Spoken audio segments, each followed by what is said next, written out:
18 horas. Notícias de Manaus, Amazonas, Brasil e do mundo. Agora na Mix. Olha aí, 6h03 em Manaus. Juntos mais uma vez. Estamos em 100,7 para mais uma edição do 18 horas. Eu, você e ele. O Ken. Fala, Ken. Boa noite. E aí, Carlão. Muito boa noite pra você, meu amigo. Boa noite a todos que acompanham aqui o 18 horas na Mix. Vamos ficar por aqui juntinhos até as 7 horas da noite. Mix.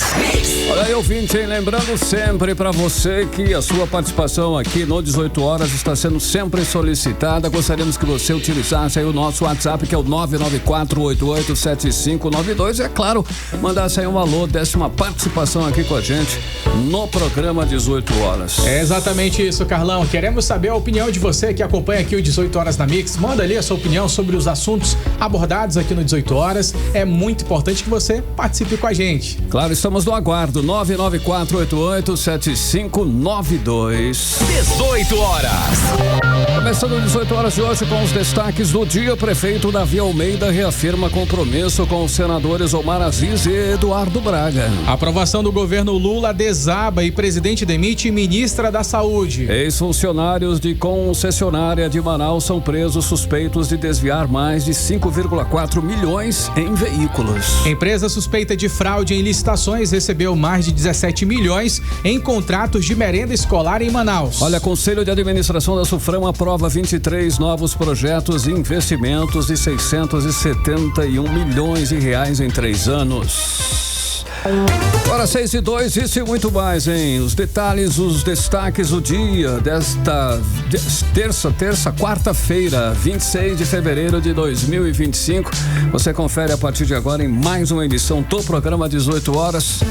Tudo isso pra você aqui no melhor Mix do Brasil. 18 horas. Olha só, Kennedson e ouvintes em 100,7, hoje teve um encontro que movimentou o mundo político local. Que encontro, hein? Foi um grande encontro, digamos assim. No mesmo palanque estavam o prefeito de Manaus, Davi Almeida, e os senadores, 2 senadores, Omar Aziz e o Eduardo Braga. Ken. É, Carlão, se confirmou tudo aquilo que Davi Almeida já mencionava, mas mais uma vez ele destacou ali. Mais uma vez ali o prefeito Davi Almeida reafirmou que vai apoiar os senadores Omar Aziz e Eduardo Braga nas eleições de 2026. Omar já é declarado pré-candidato ao governo do Amazonas e Eduardo será candidato à reeleição para o Senado. Olha só, quem acompanhou toda essa movimentação, quem acompanhou esse grande encontro, é claro, né, que ela estaria lá, né? Cíntia Blink, alô Cíntia, boa noite.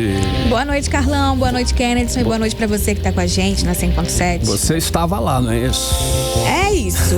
No discurso, o prefeito Davi Almeida mandou um recado para os que estão plantando discórdia antecipada, aí antecipando os cenários, né, que não foi aquilo que foi combinado. Então, foi um tom legal? Como é que foi esse tom do prefeito com relação a essa situação? Blink, boa noite.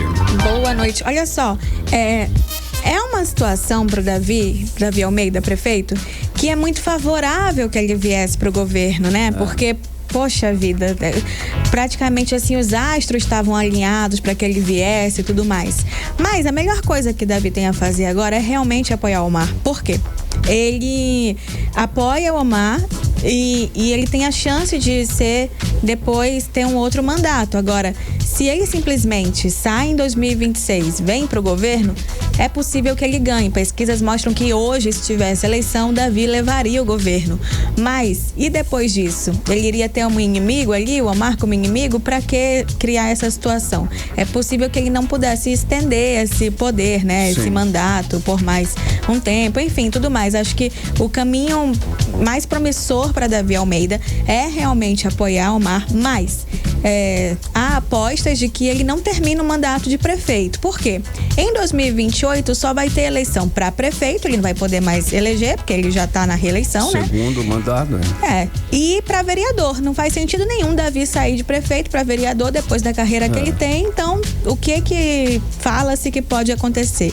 Ele não vai ficar sem mandato, né? Não é normal para um político. Pode até vir a acontecer, mas me deixaria muito surpresa. Ele pode pegar uma secretaria também, né? Caso aconteça aí alguma coisa favorável no governo, né? Até pode ser, mas o que imagina-se que dá para acontecer? Em 2026, Davi realmente não vem para governo, mas ele pode vir para o Senado. deixa a prefeitura para o vice, né, Renato Júnior. Renato Júnior assume, o Renato Júnior também está super preparado, sendo preparado para esse lugar. Tem muitos momentos em que ele faz, às vezes, de prefeito, né? A gente tem visto. Tanto é que ele iniciou o ano, né, já como prefeito interino, né? E antes como supersecretário, durante a transição e tudo isso. O Senado são 8 anos, é interessante. São 8 anos. Então, dá tempo de Omar até reeleger, o que não seria uma coisa difícil, assim, não seria difícil no sentido de é normal que governadores reelejam. E aí, na volta, há uma pequena troca aí de cadeiras entre Davi e Omar. Claro que eu tô aqui já fazendo um cálculo de muito... pra frente, Exatamente. Só 10 anos. Mas é porque esse 2026 não significa que é só para 2026. A gente fala de um mandato que pode continuar, né? Exatamente. Então, esse assunto ele tá muito coerente. É possível que isso aconteça. Então, ainda há a chance de que Davi não conclua o mandato para prefeito, mas por esse tipo de... uma boa. De cálculo, né? É um bom projeto esse daí, eu acho. Né? Vai que alguém me ouviu agora. Beleza, mas então tá certo. De qualquer maneira, a gente tem aí Davi com essa posição. O que ele tá dizendo? Ele tá dizendo: parem os rumores de que serei candidato a governador. Não serei. Apoiarei Omar. É o que ele tá dizendo. Bacana. Omar, Eduardo e Davi juntos aí. Bacana. Exatamente. Agora, Blink, continuando falando sobre eleições de 2026, esse assunto que com certeza tá em alta, o ex-presidente do Brasil, Bolsonaro, ele voltou a afirmar, inclusive, ali que o Alberto Neto, ele quer que o Alberto Neto seja esse nome ao Senado. E como é que fica essa situação? Ele confirmou também isso daí? Sabe o que eu acho mais louco dessa história toda? É que ele falou isso para o Léo Dias. Léo Dias, que é um jornalista voltado ali para celebridades, mas ele é jornalista, então estava no lugar certo, na hora certa, fazendo entrevista com o Bolsonaro, que é um assunto, né? E fez a pergunta. E aí, Bolsonaro, falando dos planos futuros, né? Fala ali de Capitão Alberto Neto, que hoje é deputado federal, disputou para prefeito, disputou bonito, disputou fazendo frente ali ao atual prefeito Davi Almeida. Foi pro segundo turno, né? Foi pro segundo turno e é um nome possível pro Senado. O Bolsonaro nunca escondeu, né? Sempre revelou que é importante para o PL, é importante para o movimento bolsonarista que o Senado seja forte para o Bolsonaro, né? Então, colocar pessoas, representantes ali que estejam no PL faz parte do plano. Aqui em Manaus, a aposta, aqui no Amazonas, né, a aposta é em Alberto Neto. Isso já tinha sido falado lá atrás pelo delegado Péricles. Não lá atrás, né, porque foi esse ano e esse ano começou ainda agora. E esse ano são 2 senadores, né? São 2026. Serão 2 senadores. Não, esse ano já estão em 2026. Tá tão em 26 que foi. Ano que vem, tá certo. Mas aí o que acontece, né? Temos um efeito rebote. Não sei se alguém quer me perguntar sobre o seu emendo aqui. Eu falo o seguinte, o Alberto Neto, você tá dizendo que ele vai ser candidato ao Senado. Agora o PL vai ter que manter um deputado federal no processo, né? Quem seria esse forte nome para disputar essa vaga como deputado? Vereador Salazar. Ele tem sido a aposta do PL. Eu não sei se outro nome dentro do PL quer ocupar esse lugar, mas hoje fala-se muito do vereador Salazar. Ele tem uma presença muito forte nas redes sociais e também está fazendo movimentos de crescimento. Então, a presença forte, ela tem potencial para crescer, ela não finaliza, né? Ele foi bem votado para vereador? Ele foi o mais votado para vereador, né? E continua mantendo aquele mesmo ritmo, né? Em time que tá ganhando não se mexe, então ele mantém as pautas, ele mantém aquele jeitão, exatamente isso que ele fala, né? Daquele jeitão. É interessante. Ataque soviético, tá acontecendo também lá dentro da Câmara, Blink, essa mesma postura, assim? Mesma postura e funciona muito, né? Cada vídeo do Salazar é um tiro, uma bomba das redes sociais e isso conta demais, né? A gente tem visto que o quanto o online tem funcionado para que um candidato vire de fato ali, tenha um mandato. O Salazar é total prova disso, mas não só ele. O próprio Bolsonaro fez muito barulho na internet com a primeira vez que foi presidente. Foi essa mídia que elegeu ele praticamente. A Momandel também, né? Quando ele teve só um segundo para dizer lá o Beba Água, ele também Beba Água explodiu no Instagram. Ele foi o mais votado como federal. Então, assim, Salazar é uma aposta hoje que pode vir a crescer aí e ocupar esse cargo, porque realmente, como você falou, Carlão, o PL, ele ter essa vaga como deputado federal é importante, é importante que mantenha. Né? Então, ao mesmo tempo que, vamos buscar a vaga lá no Senado, mas eles precisam planejar aí o deputado federal, até porque as coisas passam pela casa da Câmara dos Deputados também. Então, o Salazar ali reforçando o time do PL seria interessante e acho que ele vem aí como aposta. Pelo menos nos bastidores é o nome dito ali, o nome falado. Agora, Blink, já que a gente tá falando sobre direita ali, inclusive Manaus vai ser sede de um grande evento conservador agora em agosto, com a participação de várias lideranças nacionais ali da direita, né, Blink? É isso. Acontece agora em agosto e foi anunciado pelo capitão Alberto Neto e é um congresso, ele é mundial, na verdade, esse congresso, e é a direita mostrando sua força e em especial aqui, né, em Manaus, que é um berço de fato do bolsonarismo, da direita, pelo menos tem mostrado uma tendência a votar. Nos últimos anos aí, né, Blink? Exatamente. Então o Amazonas, ele tá na liderança, digamos assim, desse evento não à toa, é algo estratégico. E foi negociado para que viesse para cá, né? O próprio governador chegou a falar que apoiava e tudo mais. E agora a gente está vendo isso acontecer mais pelas mãos, pelo anúncio do capitão Alberto Neto. Certo. Ô Blink, o que aconteceu com aquele projeto do governador, aquela lei do canabidol? O que houve? O que Canabidiol, é difícil mesmo o nome de remédio. Aqui tá escrito canabidol, é canabidiol, é isso? Né? É o tal do CBD. CBD. É uma substância extraída da cannabis, sim, tem a ver com coisa de maconha mesmo, pra quem está lembrando do nome, é isso. Porque ele é usado como medicamento, tem doenças em que é utilizado. E aí, uma proposta do deputado Abdala Frache foi que o governo do estado do Amazonas fornecesse esse medicamento nos casos que prova-se que é necessário. Sim. E aí o governo do Amazonas derrubou, vetou, disse não, não é para votar nisso, porque segundo o veto lá, os deputados estaduais não poderiam tomar essa iniciativa, eles não poderiam, deputados estaduais, fazer esse projeto, não poderia partir deles. E outras coisas que são ditas durante o veto é que esse remédio ele só pode ser liberado com autorização da Anvisa e tudo mais. Sim. O deputado Felipe Souza, que é o líder do governo dentro da Assembleia, orientou para que mantivesse o veto, ou seja, não libera não, para que o governo tenha que fornecer esse remédio. Sim. Porque aí ele concorda lá com o veto, tudo mais, argumenta junto com o veto, mas aí Carlinhos Bessa, que também é da base do governo, mas nesse caso, ele é da Comissão de Constituição, Justiça e Redação, ele se manifestou para a derrubada desse veto, ou seja, ainda que o governo tenha dito não vamos fornecer, os parlamentares, por meio ali do Carlinhos Bessa, nesse voto, estão dizendo vai fornecer sim, porque eles podem derrubar um veto, eles podem aprovar ou derrubar. E aí, nesse caso, a maioria seguiu com Carlinhos Bessa.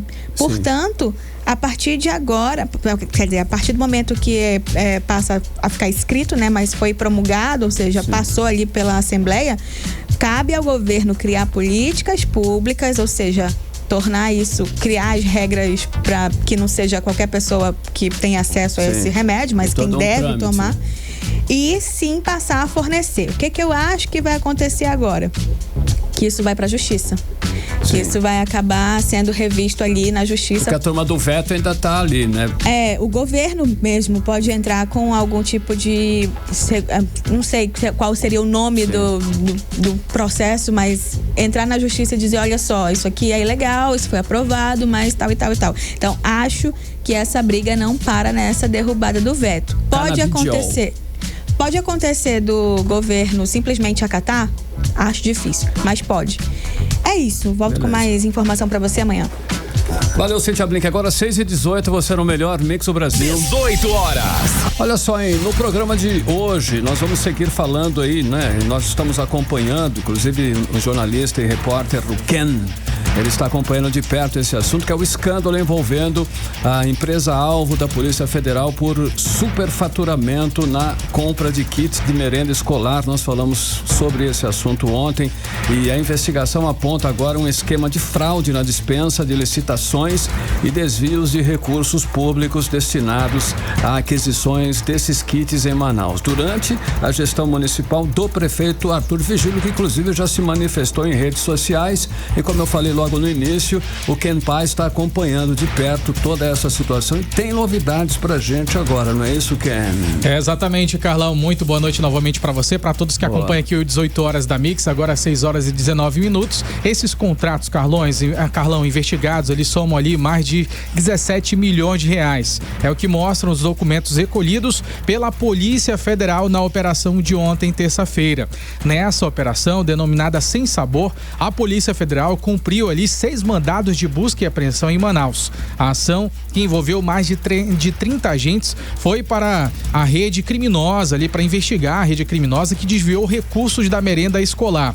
A gente está acompanhando desde perto ali esse caso que aconteceu ali ontem pela manhã, onde as equipes da polícia inclusive fizeram uma operação em um condomínio de luxo no bairro Adrianópolis, na zona centro-sul de Manaus. E posso dizer que a principal beneficiada pelos contratos foi a empresa Ranchão Comércio, de propriedade do empresário Augusto Coimbra. A empresa firmou 3 contratos, que totalizaram ali o valor de 17 milhões e 575 mil reais. Isso mesmo ali, sem, segundo a PF, possuir capacidade operacional para atender a demanda. Tudo começou no dia 14 de maio de 2020, quando a Secretaria Municipal de Educação, a CEMED, homologou um contrato com a empresa no valor de pouco mais de 11 milhões de reais para fornecer 244 mil kits de merenda escolar aos estudantes da rede municipal de ensino. O contrato, com validade de 1 mês, foi justificado pelo estado de calamidade da pandemia de Covid-19. Ainda em junho de 2020,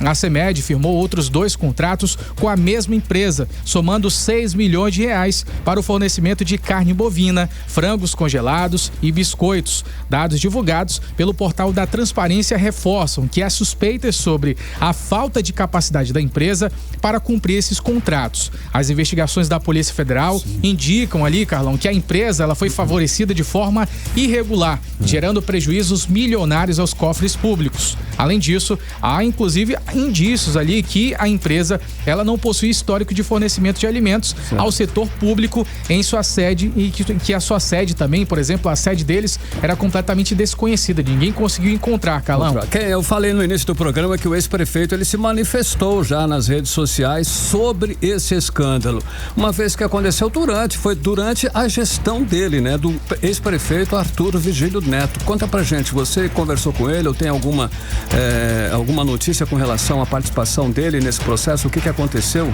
Sim, Carlão, ele se manifestou sim através das redes sociais, encaminhou, inclusive publicou uma nota hoje nas redes sociais dele. A gente também conversou com ele aqui por telefone e por meio de nota ele informou ali que deixou a prefeitura em 2020 com todas as contas aprovadas pelos órgãos de controle e que também nunca cometeu qualquer ato desmoralizador. Então foi isso que foi confirmado através de ligação telefônica, também aqui com 18 horas, falou exclusivamente com a gente sobre essa situação. E a gente tem também um outro lado, que é, por exemplo, a empresa ali beneficiada. Por exemplo, a defesa do empresário Augusto Coimbra até agora não deu qualquer declaração. Vale lembrar que essa investigação, Carlão, ela teve início a partir de uma ação popular e após auditorias do Ministério Público Federal e também do Tribunal de Contas da União, que identificaram indícios de superfaturamento, uso ali indevido de dispensa de licitação e também movimentações financeiras suspeitas. A Polícia Federal também apurou que parte dos valores pagos pela Prefeitura Municipal de Manaus, Carlão,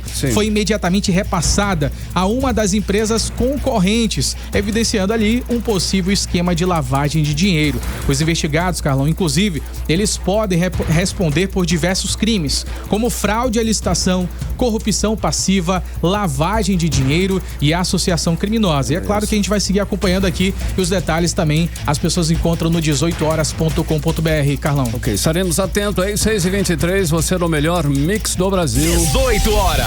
Agora nós vamos falar de economia, hein? Economia aqui no 18 horas. É que a primeira reunião do Conselho de Administração da SUFRAMA em 2025 aprova projetos que vão gerar aí mais de 600 novos empregos no polo industrial de Manaus e gerar aí quase 3 bilhões de faturamento ao longo de 3 anos. A reunião também antecipou as comemorações de aniversário aos 58 anos da SUFRAMA, que acontece agora, na sexta-feira, dia 28. Vamos agora aos detalhes com a repórter Odinei Araújo. A reunião de número 318 do Conselho de Administração da SUFRAMA foi presidida por Márcio Elias Rosa, do Ministério do Desenvolvimento, Indústria, Comércio e Serviços, e contou também com a presença de Bosco Saraiva, superintendente da SUFRAMA, Wilson Lima, governador do Amazonas, Antônio Simões, presidente da Federação da Indústria do Amazonas, Serafim Correa, secretário de Desenvolvimento Econômico do Estado, e outros representantes do governo e entidades de classe. A primeira reunião de 2025 aconteceu por videoconferência. Foram analisados 23 projetos industriais e de serviços com investimentos de cerca de 672 milhões de reais. Nesses projetos estão 8 novas fábricas que pretendem se instalar no Amazonas. Os projetos devem gerar um faturamento de 2 bilhões e 800 milhões de reais e criar 638 novos empregos no polo industrial de Manaus nos 3 primeiros anos de implantação. Entre os projetos analisados, de acordo com o superintendente da SUFRAMA, Bosco Saraiva, os maiores investimentos estão na área de eletroeletrônicos e informática. Dos 23 projetos abordados, os que representam o maior volume de investimento pertencem ao subsetor eletroeletrônico, incluindo os bens de informática, que conta com 9 projetos e gerará 385 novos empregos, com investimento que somam 513 milhões, senhor presidente. Conforme a pauta, submetemos à deliberação dos senhores conselheiros 5 projetos industriais e de serviços de implantação, atualização e diversificação, com investimentos projetados de 91,8 milhões e expectativa de geração de 56 novos empregos, dos quais destacamos, em primeiro, o projeto de implantação da empresa Best Notebooks, Indústria e Comércio de Equipamentos de Informática Limitada, para a linha de produção de microcomputador portátil, com previsão de investimento de 34,5 milhões e geração de 16 novos postos de trabalho. E, em segundo lugar, o projeto de implantação da empresa AIDC Tecnologia Limitada para a produção de terminal coletor de dados portátil, com previsão de investimento de 23 milhões e geração de 26 novos postos de trabalho. A SUFRAMA aprovou ainda, 18 também foram avaliados, quase 89 milhões de reais destinados à pesquisa, desenvolvimento e inovação. A SUFRAMA aprovou ainda 18 projetos com investimentos de 580 milhões de reais, que vão gerar 582 novos empregos, segundo Bosco Saraiva. Dos 18 projetos industriais e de serviços que essa superintendência aprovou por delegação de competência, conferida pelo Conselho de Administração da SUFRAMA na Resolução 205 de 2021, destacamos pelo volume de investimentos e a expectativa de geração de empregos. Primeiro, os projetos de atualização da empresa Data Eletrônica Limitada para a fabricação do produto circuito integrado eletrônico tipo memória módulo de RAM padronizado e unidade de armazenamento de dados não volátil em meio ao semicondutor, que prevê a geração de 97 novos postos de trabalho e investimento de aproximadamente 284 milhões, 44 milhões de reais em PDI. E, segundo, o projeto de diversificação da Salcomp Industrial Eletrônica da Amazônia Limitada para a linha de produção de terminal de captura de dados, que gerará 104 novos empregos e terá investimento na ordem de 73 milhões, 3 milhões em PDI. A reunião do CAS também antecipou as comemorações do aniversário de 58 anos da Zona Franca de Manaus, festejado na sexta-feira. Na ocasião, Márcio Elias Rosa, do Ministério do Desenvolvimento, falou da importância do evento. É uma boa forma de comemorar o aniversário da nossa Frama, não é? Aprovando novos projetos, novos investimentos, gerando emprego e renda. Odinei Araújo para o 18 horas. Você está ouvindo 18 horas. Agora 6h28. Ex-funcionários de concessionária em Manaus são presos por desvio de 5,4 milhões de reais em veículos. É o resultado da primeira fase da operação Proditores, deflagrada pela Delegacia Especializada em Roubos e Furtos de Veículos na última segunda-feira, que resultou na prisão de 2 ex-funcionários de uma concessionária em Manaus. Mandados de prisão e apreensão foram cumpridos durante a ação policial. Olha só, sim. E quem tem aí os detalhes desse caso é o repórter André Meirelles. André Meirelles já está por aí. André, tudo bem? Boa noite. Então, como esse rombo foi descoberto? Muito boa noite, Carlão, para você, boa noite, Kennedson, boa noite, você que nos acompanha aqui na 100.7 Mix FM, também você que está nos acompanhando e pode também nos acompanhar pelo YouTube. Olha, Carlão, o delegado Rodrigo Barreto, que é o titular da Delegacia Especializada em Roubos e Furtos de Veículos, disse que essa fraude aí começou em julho do ano passado, quando o grupo ele forjava inventários dos veículos no pátio da empresa. Em dezembro, durante uma auditoria, a concessionária percebeu a falta de 10 veículos. Todos os funcionários do setor de seminovos alegaram desconhecer o desaparecimento. Foi a partir desse momento que a polícia começou a investigar o caso e o delegado Rodrigo Barreto vai contar pra gente como que aconteceu. No mês de dezembro do ano passado, a empresa resolveu fazer uma auditoria e descobriu a falta inicial de 10 carros, onde todos os funcionários que estavam no setor de seminovos disseram que não sabiam onde estavam os carros. A empresa então entendeu que os carros foram subtraídos do pátio. 2 dias depois, nos procurou dizendo que faltavam mais 24 carros. A gente descobriu que alguns carros já tinham sido mudados de propriedade e aí começamos a suspeitar do envolvimento de funcionário. Um gerente envolvido que foi preso, cumprimos o mandado de prisão preventiva, que era o líder do grupo, chamado Murilo. Ele pegava esses carros, juntamente com outros, fraudava a entrada e saída dos carros, passava esses carros para o Ivan e o Ivan vendeu para pessoas de boa fé. 18 horas. A gente conferiu a fala do delegado titular da Delegacia Especializada em Roubos, Furtos de Veículos, Rodrigo Barreto, que também falou, né, que essa ação aí que foi deflagrada na última segunda-feira agora e os presos identificados como Gaio Ribeiro Farias, responsável pelos repasses aí dos veículos, e Murilo de Oliveira Maquiné, ex-gerente da loja e líder do grupo. O delegado conta que também tem outros envolvidos aí que estão sendo investigados por essa participação.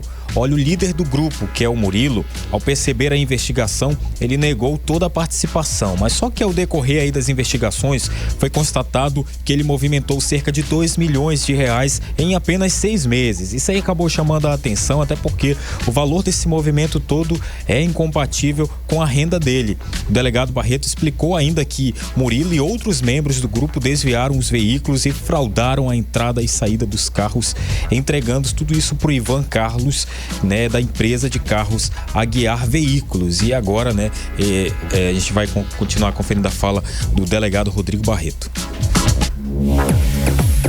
A gente tem mais de 60 boletins de ocorrência de vítimas individuais.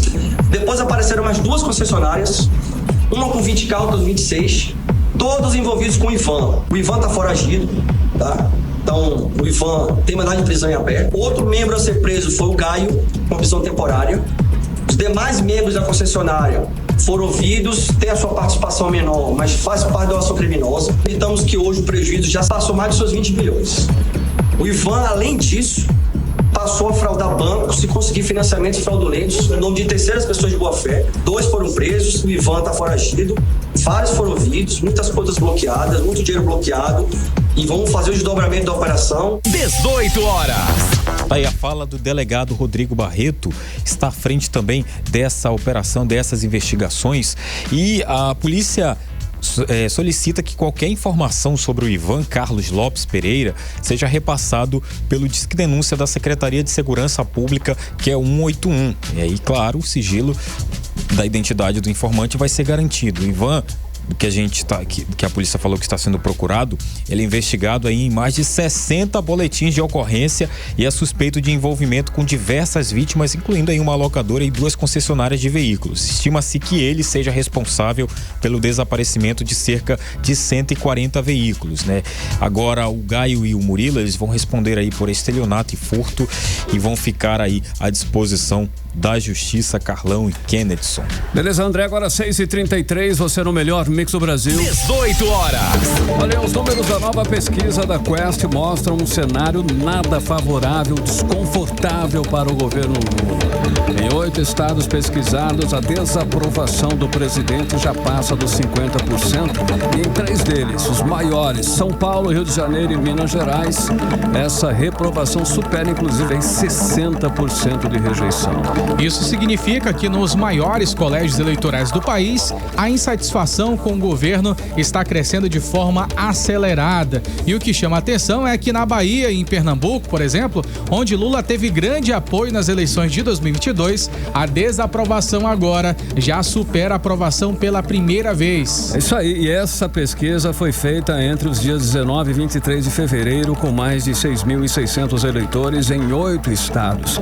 A margem de erro varia um pouco, sendo de 3 pontos percentuais na maioria dos estados, mas em São Paulo, onde foram ouvidas mais de 1.600 pessoas, a margem de erro é de 2 pontos. Inclusive em São Paulo, a desaprovação deu um salto de 14 pontos desde dezembro do ano passado, chegando agora a 69%. Já no Rio de Janeiro, onde a Quest que pesquisou ali pela primeira vez, a gestão Lula tem 64% de reprovação e 35% de aprovação. Olha, lá em Minas Gerais, o cenário também ficou mais difícil para o presidente Lula. A desaprovação lá subiu 16 pontos, chegando agora a 63%, enquanto a aprovação caiu 17 pontos, ficando em 35%. Ou seja, resumindo, em 3 estados estratégicos que juntos somam quase metade do eleitorado brasileiro, o governo Lula está enfrentando aí uma rejeição crescente, uma grande rejeição. Exatamente, Carlão, e esses dados, eles acendem um alerta no Palácio do Planalto, porque mostram uma tendência de desgaste da imagem do governo, especialmente em regiões que tiveram um peso decisivo nas eleições de 2022. Bom, e diante desse cenário aí, o presidente Luiz Inácio Lula da Silva decidiu substituir a ministra da Saúde, que é a Anísia Trindade, que está no cargo desde janeiro de 2023. Olha só, o substituto será o atual ministro das Relações Institucionais, que é o Alexandre Padilha, que já foi inclusive ministro da Saúde entre 2011 e 2014. É a terceira substituição de uma ministra por um homem no governo Lula. Para o segundo lugar, o presidente nomeou Alexandre Padilha, consolidando uma mudança que tem reduzido a presença feminina no primeiro escalão do governo, né, Carlão? Olha, e antes disso, Kenny, ouvintes, Daniela Carneiro havia sido substituída por Celso Sabino no Ministério do Turismo e Ana Moser,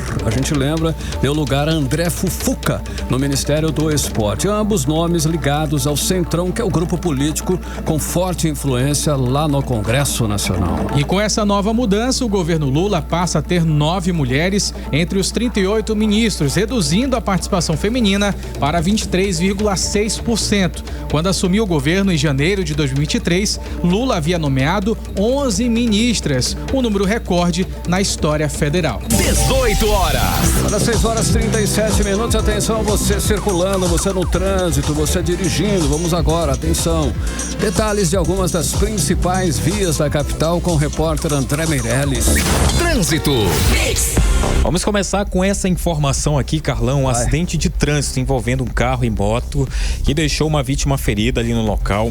Deixou o trânsito na Avenida Professor Newton Lins, ali, quem trafega no sentido, quem vai para a Avenida das Torres. Trânsito comprometido ali pelo local. Apresenta bastante lentidão por ali, Carlão. Agora a gente gente vai aqui para as câmeras de segurança do Centro de Cooperação da cidade, que tem 4 pontos aqui. Avenida do Turismo, próximo ao cemitério Parque Tarumã, tem trânsito livre com ótima fluidez. Na Zona Oeste, na verdade, na Zona Centro-Sul de Manaus, Avenida Djalma Batista com a Rua Pará, tem um trânsito moderado por lá, Carlão. Na Humberto Calderaro com a Rua Teresina, trânsito tá fluindo normalmente. Parece que tá mais tranquilo hoje. Mais tranquilo hoje, né? E na Zona Leste, vamos para a Avenida Cosme Ferreira, bem próximo ali à Feira do Coroado, tem muitos veículos por lá, mas o trânsito tá fluindo sem nenhum registro, nenhuma ocorrência, Carlão.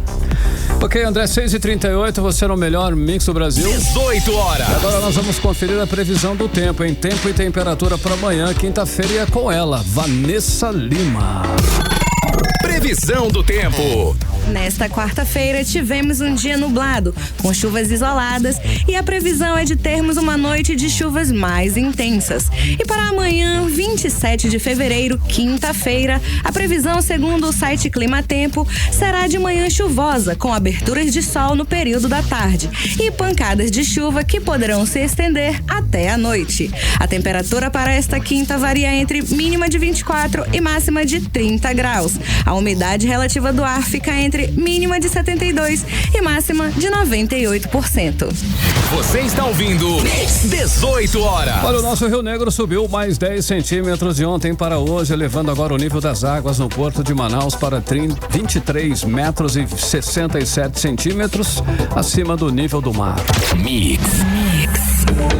O prefeito Davi Almeida defende reajuste na tarifa de ônibus e alerta para o colapso do sistema. Atenção, isso mesmo, o prefeito afirmou que vai apresentar à Justiça do Amazonas dados e números que justificam a necessidade de reajuste na tarifa do transporte coletivo. E segundo ele, Carlão, se a passagem permanecer em R$ 4,50, o sistema corre o risco de entrar em colapso. André Meirelles, conta pra gente essa informação, meu amigo. Boa noite mais uma vez, Kennedson, boa noite, Carlão, você que nos acompanha aqui na 100.7. Olha, ontem, terça-feira, dia 25, não é isso? A Justiça do Amazonas, ela decidiu em manter a suspensão do aumento da tarifa de ônibus em Manaus. Até o momento custa R$ 4,50 e aí a prefeitura busca reajustar para R$ 5,00. E pela segunda vez a prefeitura tentou reverter aí a decisão para reajustar o valor da passagem, mas não obteve sucesso, né? Por quê? Porque essa decisão, ela exige mais transparência sobre o reajuste da passagem de ônibus em Manaus e determina aí que a prefeitura e os demais, né, órgãos aí responsáveis apresentem documentos detalhados. Esse prazo vai até sexta-feira agora. E esses dados, eles devem esclarecer os impactos financeiros e operacionais do transporte coletivo aqui na capital. E foi isso que o prefeito de Manaus, Davi Almeida, disse que vai fazer. Ele disse que vai apresentar à Justiça do Amazonas com números, com dados, a necessidade da capital de reajustar a tarifa do transporte coletivo em Manaus, porque segundo o prefeito, caso seja mantido aí esse valor de R$ 4,50, o sistema pode aí entrar em colapso. Bora acompanhar a fala do prefeito. O que é que nós estamos fazendo? Ajustando as nossas despesas, né? Diminuindo as nossas despesas, aumentando a receita para termos recursos para fazer os investimentos necessários. Todas as cidades do Brasil de capital aumentaram a passagem, só não Manaus. Manaus tentou, o Ministério Público se manifestou, a Justiça decidiu e nós estamos recorrendo. Vamos mostrar com números, com informações, com dados da necessidade do aumento em função exatamente dessa questão de podermos ter recursos para fazer investimentos e outra, de manter o sistema funcionando. O sistema, do jeito que está, vai entrar em colapso. 18 horas. O prefeito disse aqui que a capital tem feito várias reduções de despesas para aumentar, inclusive, os investimentos, e isso também passa pelo custo de subsídio para o transporte. O prefeito Davi Almeida, ele justifica que esse reajuste é uma medida para justificar as contas devido aos gastos aí com subsídio. Bora acompanhar. 1,480 bilhão só com fomento de gratuidades, de manter o preço lá embaixo. Então, com isso, você deixa de investir em mobilidade urbana, em segurança, em educação e saúde. Então, o que nós queremos é diminuir essa conta para que a gente possa equacionar as despesas do transporte coletivo, porque hoje é a terceira maior despesa da prefeitura. Primeira despesa é a educação, segunda é a saúde, e o terceiro é o transporte coletivo, o quarto é o lixo. Então, o que é que nós estamos fazendo? Ajustando as nossas despesas, né? Diminuindo as nossas despesas, aumentando a receita para termos recursos para fazer os investimentos necessários. 18 horas. Tá, então a gente conferiu a fala do prefeito de Manaus, Davi Almeida, mais uma vez vai recorrer pelo aumento de 50 centavos a mais por cada passagem, até o momento custa R$ 4,50 e para que esse reajuste vá para R$ 5,00. Até o momento não conseguiu porque a justiça aí pede várias informações. Entre essas informações exigidas estão os subsídios municipais e estaduais aplicados ao sistema, os custos operacionais do transporte desde o ano de 2017, quilometragem percorrida pelos ônibus, números de passageiros transportados, receita obtida com publicidade nos veículos e pontos de paradas e o impacto do pagamento eletrônico no emprego de motoristas e cobradores. A juíza Etelvina Lobo Braga, da terceira vara da Fazenda Pública de Manaus, ela também atendeu a um pedido do Ministério Público e marcou uma reunião entre as partes para tentar um acordo. Vai acontecer aí essa audiência de conciliação no dia 6 de março, 10 da manhã, no Fórum Cível, no bairro São Francisco, e a participação dos envolvidos é obrigatória e a gente vai continuar acompanhando. Valeu, André Meireles, 6h44, você no melhor mix do Brasil. 18 horas. Olha só, um professor de jiu-jitsu é preso por perseguição e ameaça com arma de fogo. Isso mesmo é o que acontece. A Polícia Civil do Amazonas prendeu José Carlos Menes Correia Júnior, de 31 anos. Ele é mais conhecido aí como Júnior Pionga. Ele está sendo investigado, Carlão, por perseguir crianças e também adolescentes. Além disso, também fazer o uso de arma de fogo para poder constranger essas vítimas, Carlão. E quem vai trazer pra gente mais detalhes sobre essa situação terrível é a nossa repórter Vanessa Lima. Vamos ouvi-la. Boa noite, Kennedson. Boa noite, Carlão. Boa noite a vocês que nos acompanham aqui na Mix. E esse professor de jiu-jitsu, mais conhecido como Júnior Pionga, foi preso ontem em Novo Airão, acusado de perseguir e aliciar menores de idade. Olha que absurdo. As investigações começaram depois de denúncias das próprias alunas contra o professor, que estava mandando mensagens de cunho sexual para essas menores. Essa denúncia foi que levou a polícia a descobrir outros crimes de Júnior, como nos conta o delegado de Novo Airão, Rodrigo Monfrone. Esse caso chegou ao conhecimento da autoridade policial através de diversas denúncias. O acusado, ele foi presidente de uma conhecida agremiação e depois de algumas denúncias, ele acabou sendo dispensado. A partir das denúncias, foi verificado que ele já responde por 2 crimes de estupro de vulnerável ocorridos em 2023. Segundo a denúncia, além dessas mensagens inapropriadas, Júnior é investigado por crimes de perseguição contra crianças, adolescentes e constrangimento ilegal com uso de arma de fogo.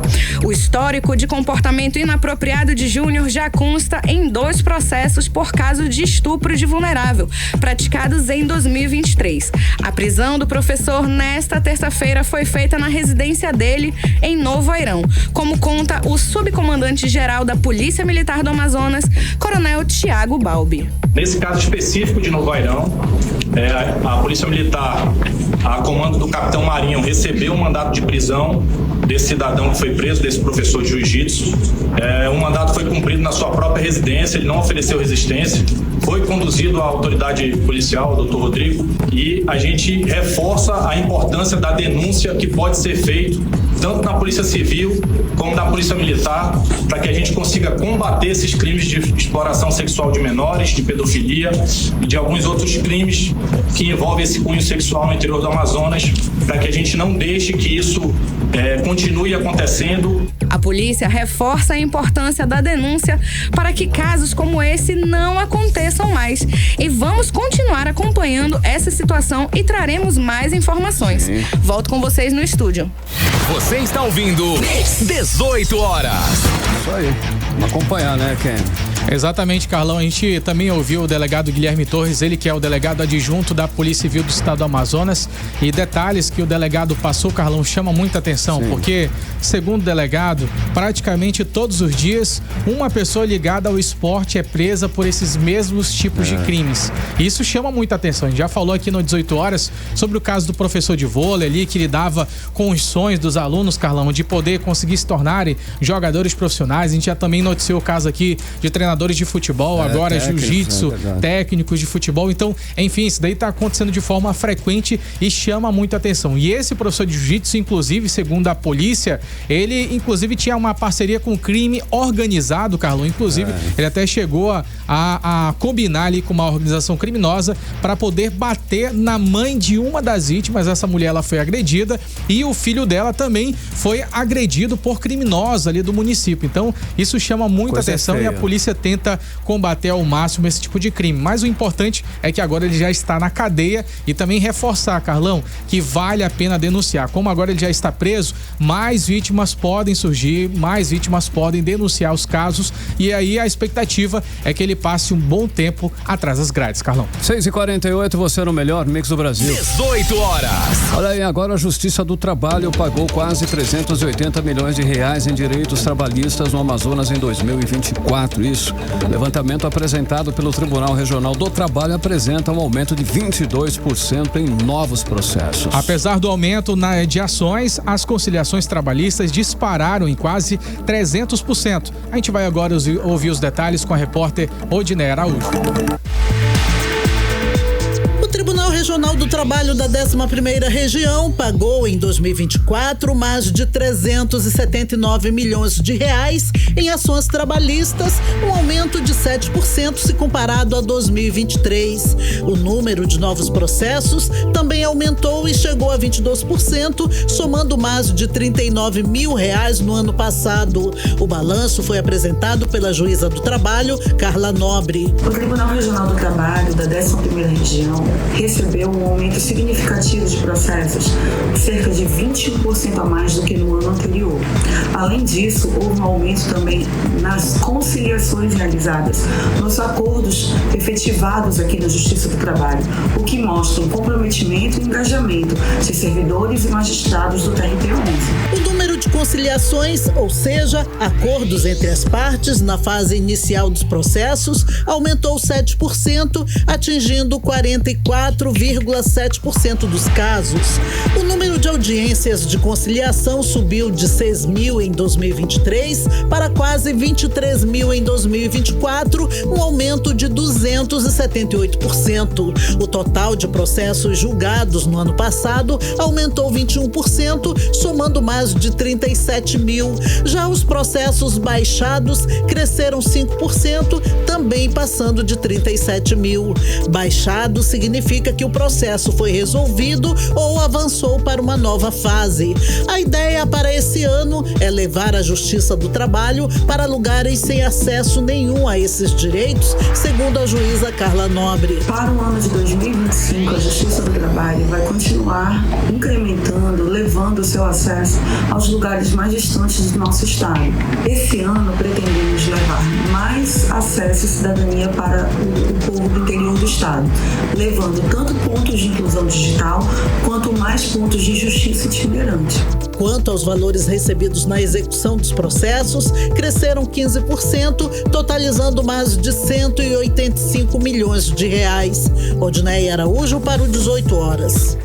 Você está ouvindo 18 horas. Olha, o Brasil cria mais de 137 mil empregos com carteira assinada em janeiro. Isso mesmo que aconteceu. O Brasil registrou a abertura de 137.303 vagas formais no mês de janeiro de 2025, de acordo com os dados do Cadastro Geral de Empregos e Desempregados, que é o CAGED, divulgados nesta quarta-feira, dia 26, pelo Ministério do Trabalho e Emprego. Ken.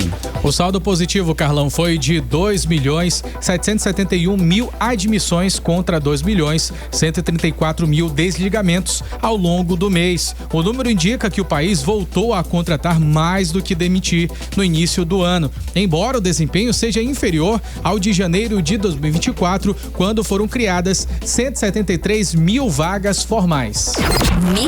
Mix. Depois da morte de uma técnica de enfermagem atropelada por um ônibus desgovernado a caminho do trabalho, o Instituto Municipal de Mobilidade Urbana reforçou a fiscalização do transporte em Manaus.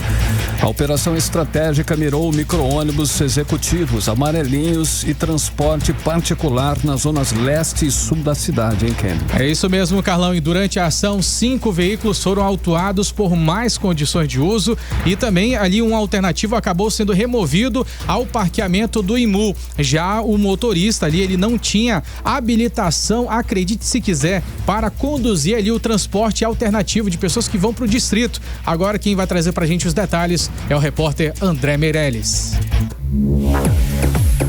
5 autuações por péssimas condições dos micro-ônibus alternativos e outros modais de transporte e um veículo removido ao parqueamento do IMU, Instituto Municipal de Mobilidade Urbana, pelo motorista do alternativo não ter habilitação, foi o resultado da fiscalização de aproximadamente 150 desses veículos que trafegam pelas zonas sul e leste da capital amazonense nesta quarta-feira. O diretor de transporte do IMU, Edinaldo Castro, afirmou que a operação é para oferecer mais segurança a quem utiliza o transporte alternativo. O objetivo principal dessa operação é retirarmos de circulação todo e qualquer veículo que tenha na sua condução motoristas não habilitados. O IMMU, a Prefeitura de Manaus, estará presente nas principais vias e em todas as zonas de Manaus, fiscalizando todos os modais de transporte para que a nossa população tenha segurança e conforto no seu ir e vir. As operações vão continuar sendo realizadas regularmente em diferentes pontos da cidade. André Meirelles para o 18 horas. Você está ouvindo 18 horas. Olha, Sambódromo com transporte garantido até a madrugada, isso é bom. E é isso aí mesmo que você ouviu. Para facilitar o retorno do público que vai acompanhar o desfile das escolas de samba do Grupo Especial de Manaus, o Instituto Municipal de Mobilidade Urbana, IMU, definiu que os ônibus do transporte coletivo circularão até as 3 da madrugada de domingo, dia 2. É, Carlão, ótima notícia, né? Além disso, o trânsito, Carlão, ali no entorno do Sambódromo será alterado ali para poder, a partir das 8 horas da noite, a partir das 8 horas da manhã, desse sábado agora, com interdições em pontos estratégicos. A Avenida Pedro Teixeira, entre a Rua Francisco Orellana e a Avenida Constantino Neri vai ter ali interdição. A Alameda do Samba, a Avenida do Samba ali que a gente conhece, também vai ter interdições ali com a Avenida Belmiro Vianês. Elas vão estar fechadas ali até as 8 horas da manhã de domingo. Já a Rua Flaviano Limonge, que liga a Arena da Amazônia ao Sambódromo, terá circulação restrita durante todo esse evento, Carlão. Olha só, quem for trafegar pela Avenida Pedro Teixeira no sentido Dom Pedro, Constantino Neri, será desviado para a Francisco Orellana a partir das 15 horas do sábado.